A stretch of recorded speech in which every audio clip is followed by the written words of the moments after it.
मुसलमानों के फायदा के लिए हमने ये कानून लाया है।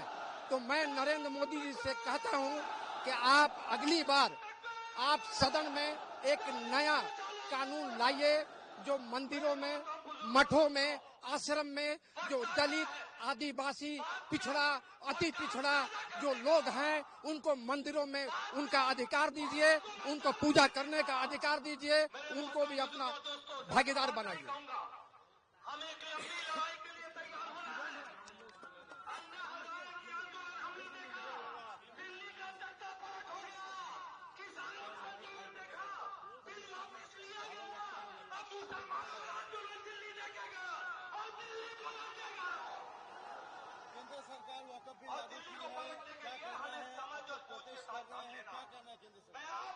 सबसे पहले तो मैं ये कहना चाहूँगा कि ये बिल जो है बिल्कुल मुसलमानों के खिलाफ है और ये बिल सही नहीं है।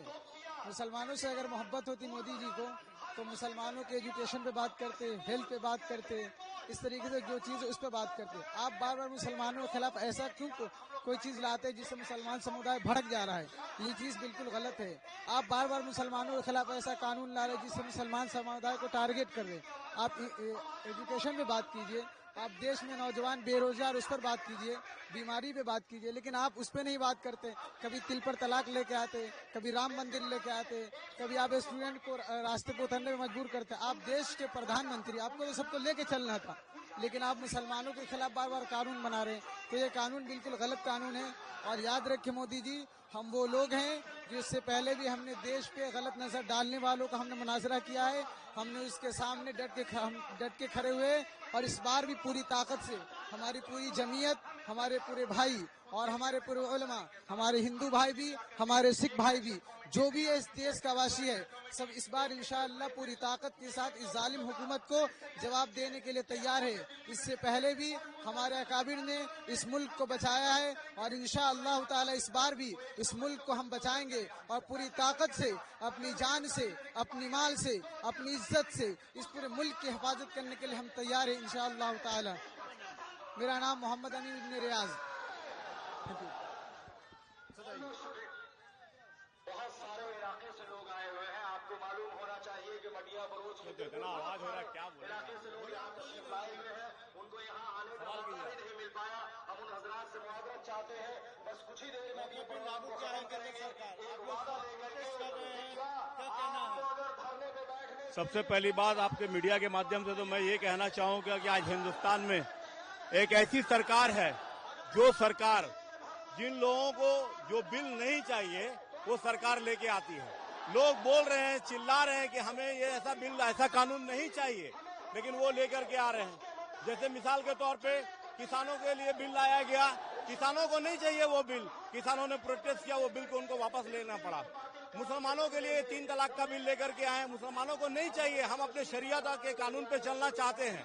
लेकिन कुछ मुसलमान जिनको इन लोगों ने खरीद लिया है उसको मीडिया के सामने ला करके वो बताना चाहते हैं कि ये जो 2-4 मुसलमान जिनको उन लोगों ने खरीद लिया है यही एक्चुअली सब मुसलमान के नुमाइंदे हैं। जो है ऐसा नहीं है। आज जो वक्फ बिल इन लोगों ने लाया है, जो लोकसभा में पास किया गया, जो है, मैंने कल अमित शाह का भाषण देखा। अमित शाह बोल रहे हैं कि वक्फ जो है कोई गैर मुस्लिम उसमें वक्फ नहीं करेगा।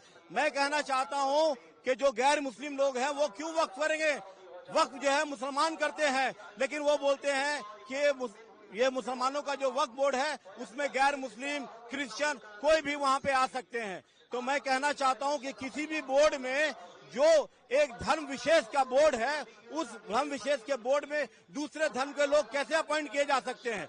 जैसे कि मठों में क्या मुस्लिम को अपॉइंट किया जा सकता है? उनकी कमेटी में, उनके बोर्ड में क्या मुसलमान को अपॉइंट किया जा सकता?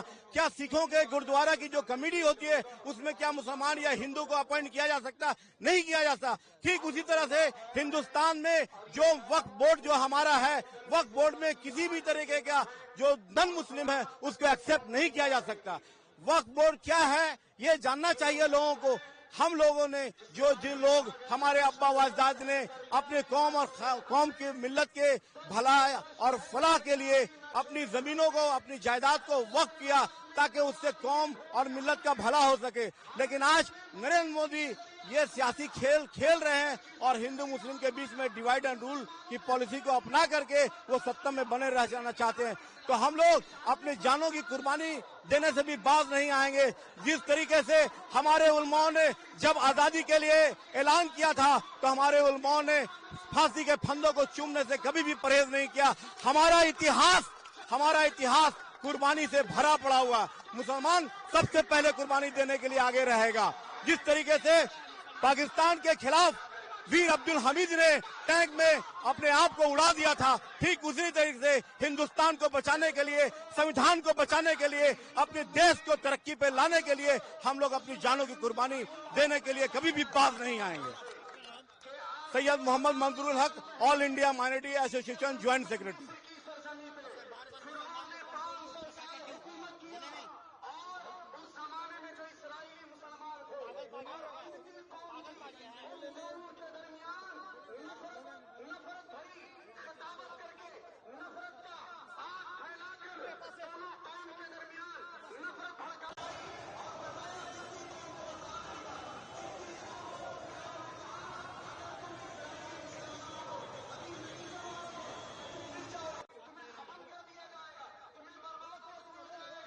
बिस्मिल्लाहिर्रहमानिर्रहीम।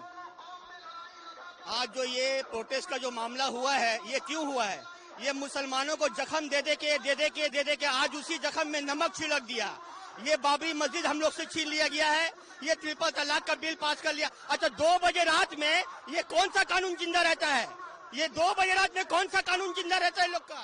जो बिल जो है पास करा लिया जाता है। आदमी को बेवकूफ पा गया ना क्या? आदमी इतना कमजोर है। हम लोग भी चूड़ी पहन के नहीं है। गवर्नमेंट को बता दीजिएगा कि लब्बैक अगर कहेंगे तो मुसलमान एक मुसलमान अपना जान देने के लिए कुर्बान हो जाएगा।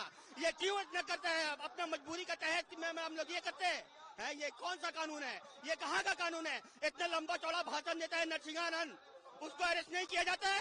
उसको क्यों नहीं अरेस्ट किया जाता है? ये रसूल अल्लाह के ऊपर में हम लोग को जो है बार बार बयान देता है। नरसिंहानंद बहुत बड़ा चोर है, बहुत बड़ा डकैत है, समझिए ना। इब्रार आलम।